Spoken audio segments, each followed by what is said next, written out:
Hello students, welcome back to my channel. कैसे हो आप सब? उम्मीद करती हूँ बेटा सभी अच्छे होंगे और अपना ख्याल भी रख रहे होंगे। तो बेटा आज हम करने जा रहे हैं अपनी वर्कशीट नंबर 33। सब्जेक्ट विज्ञान का है बेटा, आपका 10th क्लास की है। चलिए स्टार्ट करते हैं। हमारा जो चैप्टर चला हुआ है धातु एवं अधातु, ये सेकेंड वीडियो है बेटा उस चैप्टर से। तो चलिए आज हम पढ़ेंगे अम्ल और अम्ल के साथ धातुओं की क्या अभिक्रिया है, ठीक है। और साथ में हम सक्रियता श्रेणी भी पढ़ेंगे, जिसके थ्रू हम पता लगा सकते हैं कि कौन किससे अधिक अभिक्रियाशील है और कौन कम, ठीक है।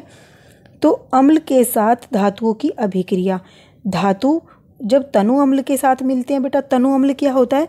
जब क्या होता है, देखो क्या होता है, जब पानी की मात्रा ज़्यादा हो और उसमें अम्ल की मात्रा कम हो तो वो होता है तनु अम्ल, ठीक है। और सांद्रता जिसमें अधिक होती है अम्ल की बेटा, यानी कि पानी उसमें कम हो और अम्ल ज़्यादा हो तो वो क्या होता है? सांद्र होता है, ठीक है, या कंसनट्रेटेड कह सकते हो। तो जब क्या होता है बेटा, धातुओं की तनु अम्ल के साथ अभिक्रिया कराई जाती है तो वो हमें लवण देते हैं और हाइड्रोजन देते हैं, ठीक है। क्या देते हैं? लवण देते हैं और हाइड्रोजन। तो धातुएं तनु अम्ल के साथ अभिक्रिया कर लवण और हाइड्रोजन गैस प्रदान करती है। तो यहाँ से ये क्वेश्चन इंपॉर्टेंट बन जाता है बेटा कि धातुएं अम्ल के साथ अभिक्रिया कर तनु अम्ल के साथ कौन सी गैस उत्पन्न करते हैं? तो हाइड्रोजन गैस उत्पन्न करते हैं, ठीक है। तो यहाँ पर आपको एग्जाम्पल भी दिए गए हैं बेटा। जैसे सोडियम धातु हो गई, इसको तनु अम्ल के साथ अभिक्रिया करके क्या बनाया बेटा? NaCl, जो कि क्या है? एक लवण है और साथ में क्या दिया है? हाइड्रोजन गैस दी है। ऐसे ही जिंक धातु के साथ बेटा तनु अम्ल की अभिक्रिया कराई, तनु हाइड्रोक्लोरिक अम्ल की, तो इसने क्या बनाया? ZnCl2, जो कि क्या है? अगेन एक सोल्ट है। और ये क्या है बेटा? हाइड्रोजन गैस निकली है, ठीक है, उत्पन्न हुई है। अब बेटा नीचे दिया है कि कॉपर तनु हाइड्रोक्लोरिक अम्ल के साथ अभिक्रिया नहीं करता, ठीक है। तो तनु क्या है बेटा? जो तनु हाइड्रोक्लोरिक अम्ल के साथ कॉपर अभिक्रिया नहीं करता, तो ये आपको याद रखना है, ठीक है। अब यहाँ पर बेटा आपको देखो डायग्राम में दिखाए गए हैं, तांबा दिखाया गया है, जस्ता दिखाया गया है और मैग्नीशियम। जस्ता मतलब होता है जिंक, ठीक है, और तांबा मतलब होता है कॉपर। तो जब धातुएं नाइट्रिक अम्ल के साथ अभिक्रिया करती हैं तब हाइड्रोजन गैस उत्सर्जित होती है। तो बेटा अभी तो हमने पढ़ा था हाइड्रोक्लोरिक अम्ल के साथ अब हम कर रहे हैं नाइट्रिक अम्ल के साथ, ठीक है। तो क्योंकि HNO3 एक प्रबल ऑक्सीकारक होता है जो उत्पन्न H2O को ऑक्सीकृत करके जल में परिवर्तित कर देता है, ठीक है। तो बेटा ये क्या है? नाइट्रिक अम्ल HNO3। HNO3 क्या है? नाइट्रिक अम्ल है। अब ये क्या करता है? इसके साथ भी हाइड्रोजन गैस उत्सर्जित होती है। ये क्या? एक प्रबल ऑक्सीकारक है जो क्या कर देता है? ऑक्सीडाइज कर देता है और जो उत्पन्न हाइड्रोजन को ऑक्सीकृत करके जल में परिवर्तित कर देता है। यानी कि बेटा देखो क्या होती थी? हाइड्रोजन गैस उत्पन्न होती थी, लेकिन अगर वहाँ पर क्या था? HCl था, लेकिन अब हम क्या ले रहे हैं? HNO3 ले रहे हैं। तो HNO3 जब हम लेते हैं तो ये क्या है? एक ऑक्सीकारक है, यानी कि इसके अंदर क्या है? ऑक्सीजन है, जो क्या करती है? हाइड्रोजन को क्या के साथ मिलकर ऑक्सीकृत कर देती है हाइड्रोजन को, और क्या दे देती है? जल दे देती है, जिसकी वजह से इसमें हाइड्रोजन गैस उत्पन्न नहीं हो पाती, ठीक है, जो इसके साथ अभिक्रिया करता है। तो ये क्या करता है? जल में परिवर्तित कर देता है एवं स्वयं नाइट्रोजन को किसी ऑक्साइड N2O, NO और NO2 में बदल देता है। और खुद क्या करता है बेटा? अपने आप इनमें से किसी भी एक ऑक्साइड में बदल जाता है और अपचित हो जाता है। लेकिन जो मैग्नीशियम धातु है और मैग्नीज है, अति तनु अम्ल के साथ अभिक्रिया कर हाइड्रोजन गैस उत्पन्न करते हैं, ठीक है। तो ये अति तनु जो बहुत ही तनु होगा, ठीक है, तो क्योंकि ये स्ट्रॉन्ग होता है HNO3, इसलिए जो बिल्कुल ही तनु होगा, नाम मात्र का जिसके अंदर HNO3 होगा, उसके साथ अगर अभिक्रिया करती है मैग्नीशियम और मैग्नीज तो ये हाइड्रोजन गैस देता है इसमें, ठीक है। जैसे कि मैग्नीशियम की HNO3 के साथ कराई बेटा तनु के, तो यहाँ पर क्या बना? MgNO3 का होल ट्वाइस एक्वस सॉल्यूशन और हाइड्रोजन गैस मिली। ऐसे ही मैग्नीज ने भी क्या की? हाइड्रोजन गैस प्रोड्यूस की, ओके, जब बिल्कुल अति तनु होगा तब। अब बेटा अन्य धातु लवणों के विलयन के साथ धातुएं कैसे अभिक्रिया करती हैं? तो धातु A प्लस B का लवण विलयन, ठीक है। तो बेटा ये क्या? हमने एक धातु ली, ठीक है, और प्योर धातु ली, और दूसरी B का लवण लिया, मतलब जो धातु B थी उसको हमने विलयन बना लिया, ठीक है। और A क्या है? A का लवण विलयन प्लस धातु B। अब ये देखो क्या कहना चाह रहा है, तो यहाँ पे देखो धातु ये A हो गई, ये क्या है बेटा? धातु B का लवण विलयन है। तो अब ये अभिक्रिया करके क्या करेगा? जो ये था आयरन, अगर ये अधिक अभिक्रियाशील है तो ये क्या करेगा? इससे कॉपर को विस्थापित करके खुद विलयन बना लेगा अपना लवण का, ठीक है, और यहाँ पर इसको साइड कर देगा। समझ में आया ये क्यों हुआ?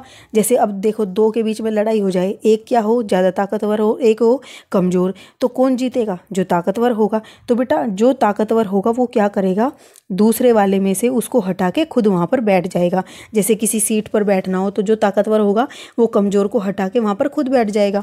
ठीक है, ऐसे ही आयरन क्या है, कॉपर से ज़्यादा ताकतवर है, इसलिए वो क्या करता है, इसको यहाँ से हटा के खुद यहाँ बैठ जाता है। तो क्या बना दिया, FeSO4 और कॉपर को अलग गिर दिया। इसी तरीके से अब कॉपर क्या है, अगर AgNO3 यानी कि सिल्वर नाइट्रेट के साथ करेगा बेटा रिएक्शन, तो अब यहाँ पर देखो क्या है, देखो ऐसे समझो ये है, ठीक है, ये तीन है, मान लो तीन व्यक्ति हैं, अगर इन दोनों के बीच में हो रही है कोई लड़ाई तो ये जीतेगा, ठीक है। लेकिन अगर अब इसके और इसके बीच में होगी तो कौन जीतेगा, ये जीतेगा जो कि इससे हार रहा था। ऐसे ही अब यहाँ कॉपर है और AgNO3 है, तो इसमें ये ताकतवर है, अब ये कमज़ोर है, तो ये क्या करेगा, AgNO3 को हटा के खुद बैठ जाएगा और Ag को साइड में कर देगा। समझ में आया? जो ताकतवर होगा वो जीतेगा और वो दूसरे को हटा के वहाँ पर खुद बैठ जाएगा, ये समझ लो एक तरीके से। तो क्या समझे, सभी धातु समान रूप से अभिक्रियाशील नहीं है। यदि हम ऑक्सीजन, पानी और एसिड के साथ विभिन्न धातुओं की अभिक्रियाशीलता की जांच करें तो हम पाते हैं कि सभी धातुएं इन अभिकर्मकों के साथ अभिक्रिया नहीं करती। मतलब सभी धातुएं जल के साथ, अम्ल के साथ और ऑक्सीजन के साथ अभिक्रियाएं नहीं करती, उनकी अभिक्रियाशीलताओं के आधार पर वो अभिक्रियाएं करती हैं।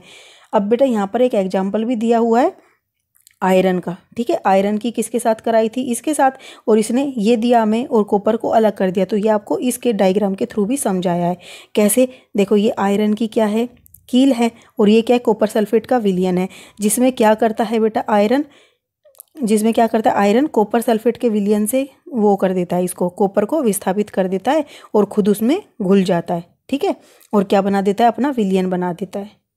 तो ये थी बेटा आपके डायग्राम में। अब ये अभिक्रियाशीलता क्या है, तो अभिक्रियाशीलता की बेटा एक टेबल है, सक्रियता श्रेणी, जिसके आधार पर हम पता लगा पाते कि कौन ज़्यादा ताकतवर है और कौन ज़्यादा मतलब कम ताकतवर है, ठीक है। तो सक्रियता श्रेणी वह सूची है जिसमें धातुओं को क्रियाशीलता की अवरोही क्रम में व्यवस्थित किया गया। अवरोही मतलब बेटा घटते क्रम में व्यवस्थित किया गया। तो सबसे ऊपर कौन आएगी, ज़्यादा ताकतवर या ज़्यादा अभिक्रियाशील, और सबसे नीचे जो बिल्कुल ना के बराबर हो अभिक्रियाशील, ठीक है। तो सक्रियता श्रेणी के सापेक्ष अभिक्रियाशीलताएं, तो यहाँ पर देखो बेटा डायग्राम में सबसे जो अभिक्रियाशील है अधिक वो कौन है, पोटेशियम।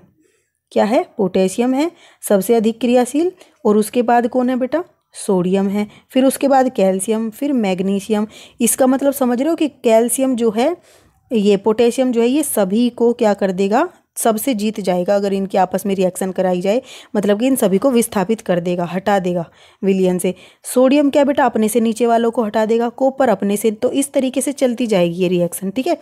और जो सबसे नीचे है बेटा ये बिल्कुल कम अभिक्रियाशील है, ना के बराबर, ओके, और ये सबसे अधिक है, और जो बीच वाले हैं ये थोड़े मीडियम साइज के हैं अभिक्रियाशील। तो आप इसको लर्न कर लेना, ठीक है, ये इम्पोर्टेंट है। अब नेक्स्ट क्या बेटा, मैग्नीशियम से सीसा तक, मैग्नीशियम से सीसा तक यानी कि लेड, सीसा मतलब है लेड तक सभी धातुएं अम्ल के साथ अभिक्रिया करती हैं, और कॉपर से सोने तक की धातुएं सामान्यतः परिस्थितियों में किसी अन्य पदार्थ के साथ अभिक्रिया नहीं करती। देखो बेटा क्या बोला है, मैग्नीशियम से सीसा तक। अब कहाँ है बेटा ये, तो ये रहा मैग्नीशियम और ये रहा सीसा यानी कि लेड। यहाँ तक ये क्या करती हैं, सभी धातुएं अम्ल के साथ अभिक्रिया करती हैं। लेकिन जो कॉपर है, कॉपर से लेकर सोने तक, सोने तक बेटा कॉपर, सोना कहाँ पर है, ये रहा, तो यहाँ तक ये क्या करती हैं, ये सामान्य परिस्थितियों में किसी के साथ अभिक्रिया नहीं करती। देखते होंगे तुम बेटा गोल्ड की चीज़ें जो हैं हम पहने रखते हैं, तो हम पे हमारे हाथ में कोई ऐसा अधिक उसका इफेक्ट नहीं होता, ठीक है, और ना ही उस पर कोई जल्दी से कुछ उसकी चमक वगैरह जाती है। तुम डेली में देखते हो बहुत ही ज़्यादा स्लो और काफ़ी दिनों तक पहनोगे तब जाकर उस पर दिखता है कि हाँ कुछ हुआ है, ठीक है, तो इसको हम ना के बराबर ही मानेंगे। अब यही कारण है कि सोने जैसी धातुओं को आसानी से संसारित नहीं होते, मतलब कि जल्दी से क्या होते, अपना रंग या ये सब नहीं बदलते अभिक्रिया करके, और ऑक्साइड नहीं बनाते। जबकि जिंक ऑक्साइड बनाने का मतलब होता है बेटा उनके ऊपर एक परत चढ़ जाती है।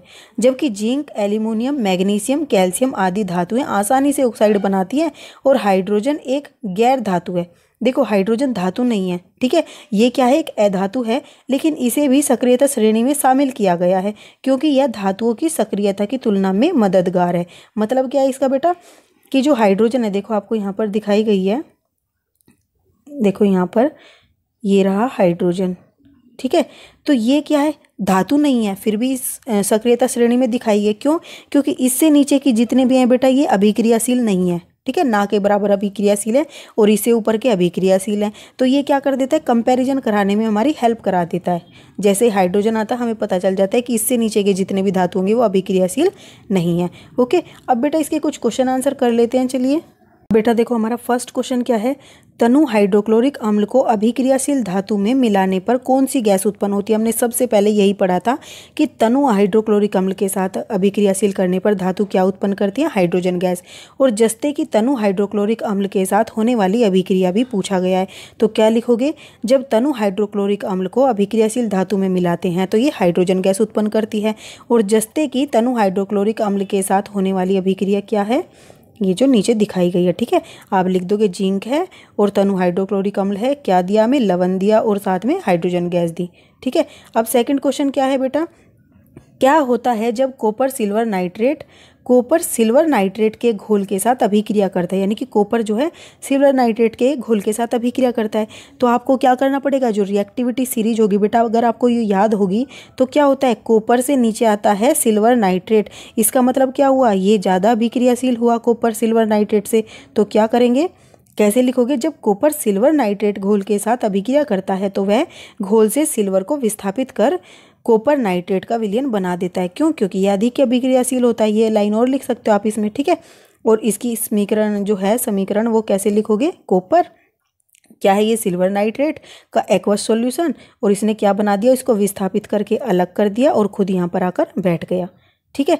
अब थर्ड क्वेश्चन क्या है बेटा, कि कॉपर सल्फेट का विलयन लोहे के बर्तन में रखा गया था। कुछ दिनों के बाद लोहे के बर्तन में बहुत छेद हो गए, तो जो अभिक्रिया हुई उसका समीकरण लिखिए। तो बेटा क्या लिखोगे, तो ये समीकरण होगा कि लोहा था, लोहे के बर्तन में ये विलयन डाला, इसने अभिक्रिया की, लेकिन लोहा क्या था, इससे ज़्यादा अभिक्रियाशील था कॉपर से, तो ये खुद बैठ गया इस विलयन में, जिसकी वजह से क्या हो गया, वो अपनी जगह से हट गया और कॉपर अलग हो गया और उसमें क्या हुए, छेद हो गए। तो कैसे लिखोगे इसको, क्योंकि आयरन कॉपर धातु से अधिक अभिक्रियाशील है, इसलिए आयरन ने कॉपर को कॉपर सल्फेट विलयन से विस्थापित कर आयरन सल्फेट बना दिया, जिस वजह से कुछ दिनों पश्चात लोहे के बर्तन में छेद हो गए, ठीक है।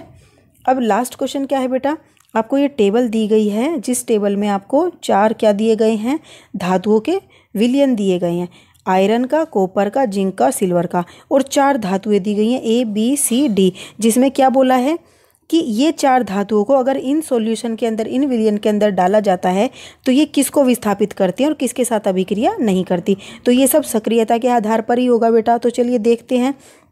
तो आयरन सल्फेट के अंदर A को डालते हैं तो बोल रहे हैं कि कोई अभिक्रिया नहीं करते, यानी कि ये क्या होगा, आयरन से कम होगा अभिक्रियाशील।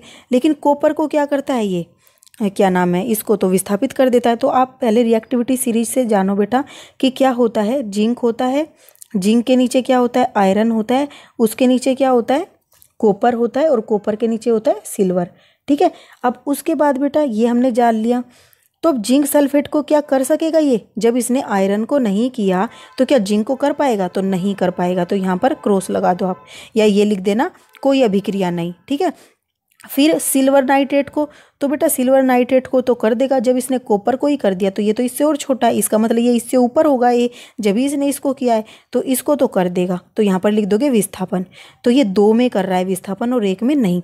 अब B वाला है जो बेटा, उसने आयरन को कर दिया, आयरन को कर दिया तो मतलब क्या है कि ये इससे ऊपर है आयरन से, ठीक है। और कॉपर सल्फेट को भी कर देगा, ये जब आयरन कर दिया तो कॉपर को भी करेगा, और कॉपर को कर दिया तो बेटा सिल्वर को भी करेगा। तो इसमें क्या आएगा, और जिंक को नहीं करता, यानी कि जिंक को नहीं करता, इन तीनों को कर देता है। तो आप क्या करोगे, यहाँ पर विस्थापन आ जाएगा, इसमें भी और इसमें भी विस्थापन आ जाएगा। इसमें विस्थापन नहीं था और इसमें विस्थापन था, ठीक है। और C है जो बेटा, कोई अभिक्रिया नहीं करता, कोई अभिक्रिया नहीं करता, कोई अभिक्रिया नहीं करता इनके साथ, और सिल्वर नाइट्रेट को विस्थापित कर देता है, ठीक है। तो ये और भी ज़्यादा कम अभिक्रियाशील हो गया, और ये किसी के साथ नहीं करता है, तो ये तो बिल्कुल भी अभिक्रियाशील नहीं है। तो आपने यहाँ से देखो क्या डायग्राम में क्या देख रहे हो कि कौन सबसे ज़्यादा अभिक्रियाशील होगा, जो ज़्यादा विस्थापित कर पाएगा सबको, वो सबसे ऊपर होगा। तो 1, 2 और 3, मतलब तीनों को विस्थापित कर दिया तो ये सबसे ज़्यादा अभिक्रियाशील होगा। इसके बाद फिर जब सबसे ज़्यादा विस्थापन किस में हुआ है बेटा, A वाले में, देखो 1 विस्थापन, 2 विस्थापन, ठीक है। तो फिर बी के बाद कौन है, ये ज़्यादा विस्थापित कर रहा है। उसके बाद बेटा एक विस्थापन सी ने किया है तो इसके बाद ये आ जाएगा सी। डी ने कुछ नहीं किया तो सबसे बाद में डी आ जाएगा, ठीक है। तो ऐसे हम करते हैं। अब फोर्थ क्वेश्चन के बारे में पूछा क्या है बेटा, इस सारणी का उपयोग करते हुए धातु ए बी सी डी के संबंध में निम्न प्रश्नों के उत्तर दीजिए। सबसे अधिक क्रियाशील धातु कौन सी है, तो बी है। धातु बी को कॉपर सल्फेट के विलयन में डाला जाए तो क्या होगा, तो बेटा ये क्या कर रही थी, विस्थापित कर रही थी। तो कैसे लिखेंगे मैं बता दूंगी आपको। और धातु ए बी सी डी को अभिक्रियाशीलता के घटते हुए क्रम में लिखिए। तो हमने अभी बनाई थी बेटा, तो कैसे लिखोगे आप कि धातु बी सबसे अधिक अभिक्रियाशील है, फर्स्ट का आंसर। दूसरे का, यदि धातु बी को कॉपर सल्फेट के विलयन में डाला जाए तो यह कॉपर सल्फेट के विलयन से कॉपर को विस्थापित कर देगी, क्योंकि धातु बी आएगा यहाँ पर, ठीक है। बी कॉपर सल्फेट से अधिक अभिक्रियाशील है, ठीक है। और थर्ड जो था बेटा, धातु ए बी सी डी की अभिक्रियाशीलता के आधार पर घटता हुआ क्रम क्या होगा, बी सबसे पहले, उसके बाद ए है बेटा ज़्यादा अभिक्रियाशील, फिर सी है उससे, फिर डी है, ठीक है। तो ये घटता हुआ क्रम है।